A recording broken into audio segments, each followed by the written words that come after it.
live now to the New South Wales Treasurer, Dominic Perrottet, joins us here in studio.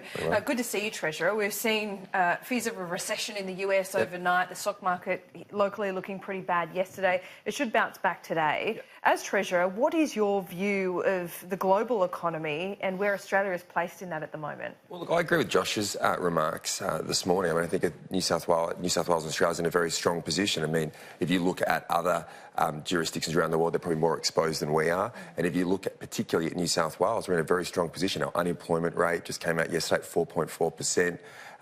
Jobs growth is incredibly strong, and our infrastructure investment, which is what the World Bank and the IMF, the Reserve Bank governor has been saying for a long time, and help to drive that economic growth. Infrastructure is a core part of it, and when you're building $93 billion of infrastructure, the jobs growth off the back of it, I think New South Wales is in a very good position, and hopefully we'll soon see wages rise here in a state and more nationally. Good position, but not better than Victoria. That must have hurt when you lost the mantle. Why? Look, you know, it's good to see Victoria finally get a win on the board. We've been obviously the leading economy in the country, and on most of those indicators, 6 of the 8, New South Wales is either leading or just below. Population growth in Victoria is incredibly strong, whereas I look here in New South Wales, what I'm seeing with low unemployment rates, strong infrastructure investment, they're more pleasing figures. And New South Wales, in my view, continues to lead the way, but they might be in pole position for a moment, but we'll soon be back in front. What happened with the stadium? Lend-Lease now saying that they can't build it for what you asked them to build it for. This is a first election promise broken, isn't it?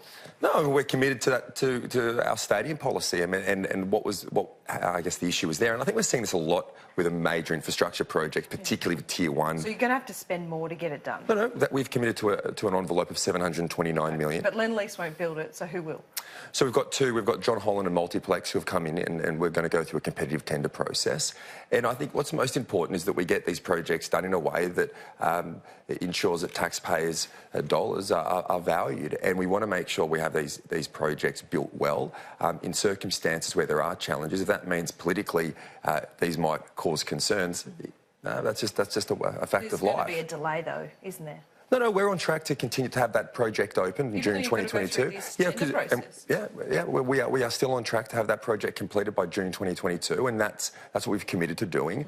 And we want to get the best value for taxpayers that we can possibly get. And when you're building $93 billion of infrastructure right across the state, there's going to be challenges with these projects. The alternative is to sit in our hands and not get on with the job. But at the same time, we want to make sure these projects are built on time, on budget, and in a way that works for the people of the state. The RBA is asking the federal government to do more to stimulate the economy, saying, you know, the fiscal levers are diminishing, monetary levers need to be pulled. Infrastructure is obviously one of those things that the RBA looks at. It's about bringing infrastructure projects on board more quickly or building more new projects. Have you offered anything to the federal government that could come on stream earlier?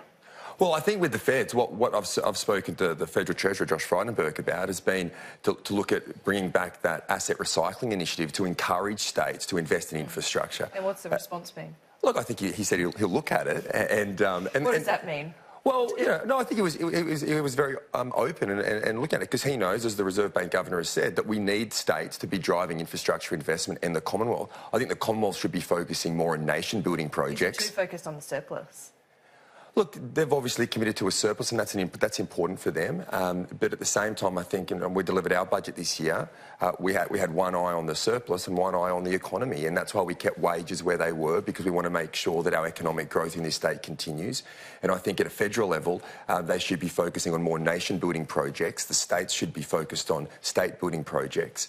I think Alan Tudge, in the election, was focused on roundabouts and car parks. I'd say that's the domain of the councils. But anything that can help drive that infrastructure building at a state level, we would encourage. I've launched a review of federal financial relations, and I think there'll be some recommendations that come on that can improve that relationship between the state and federal government. We work together and not at cross purposes. Let's talk about the abortion debate and where that is up to. Now, what drives it's a conscience issue, so what drives your personal stance on this. Is it your religious belief or something else? Look, I think everyone's faith plays a role in terms of the way that they look at issues, and obviously the abortion bill in New South Wales was a very emotive one, but at the same time I think it's one that brought out the best in the parliament. Usually people go down to the chamber and read set speeches that are given to them from ministers.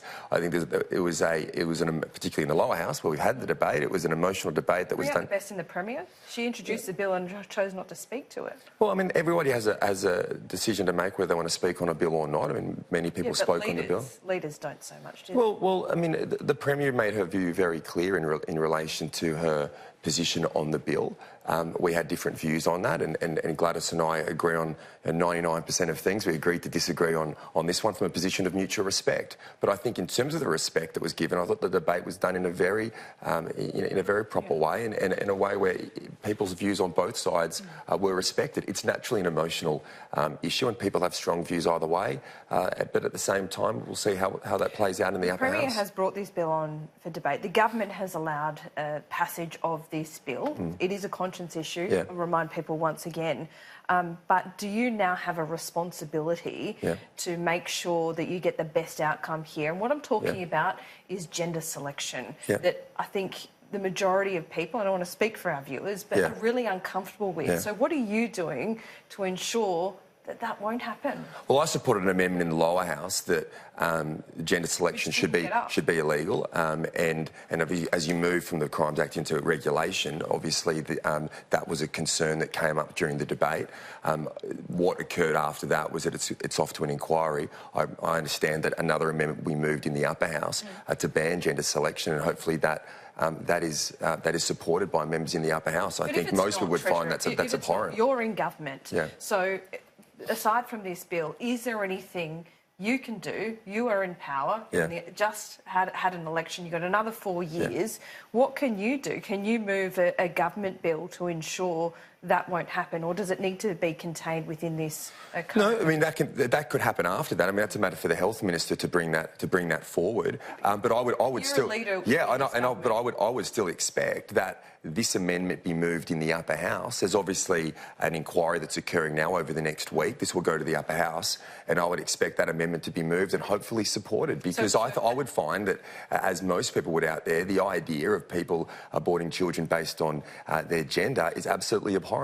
So as Treasurer in this government, you will be doing all within your power to make sure that cannot happen. Yeah, absolutely, and that's why we moved when this issue arose in the lower house. The amendment was moved. I supported that amendment. The view was that there needed to be a review into whether this would be occurring, but it's illegal now, so I would expect that it's not occurring, and the idea that it would is something that should not happen, and we will be doing whatever we can to stop that. Amendments will be moved, and I would encourage all members of the upper house to not support it. In fact, when it was raised in the lower house, many members came out from all sides of politics and said how abhorrent that practice would be. Well, if that's the case, then they should all be supporting this amendment to ensure it doesn't happen in New South Wales. Is it true that the Premier's lost a bit of skin here internally? No, I think our team is incredibly united. I mean, sure, when you have these debates... That's what people always say just before a spill. Well, that's not the case. I mean, if you look at our team, we've just had a third historic victory. The Premier is a great leader, and when you look at our state, we've been better off by having Gladys Berejiklian as leader, and the longer Gladys is leader of New South Wales, the better our state will be. And there's no doubt when you have discussions and debates like this, there's naturally going to be emotion involved. But at the same time, we continue to take our state forward, and this debate will be resolved in the next couple of weeks, and hopefully in a good way. It's a bit of a media beat-up? I just think people get emotional on these things, and the media would like to jump on board, Laura. But the state continues to drive forward, and we're going to take it from good to great, and we're a very united team. OK, Treasurer, thanks so much for your Laura. Time.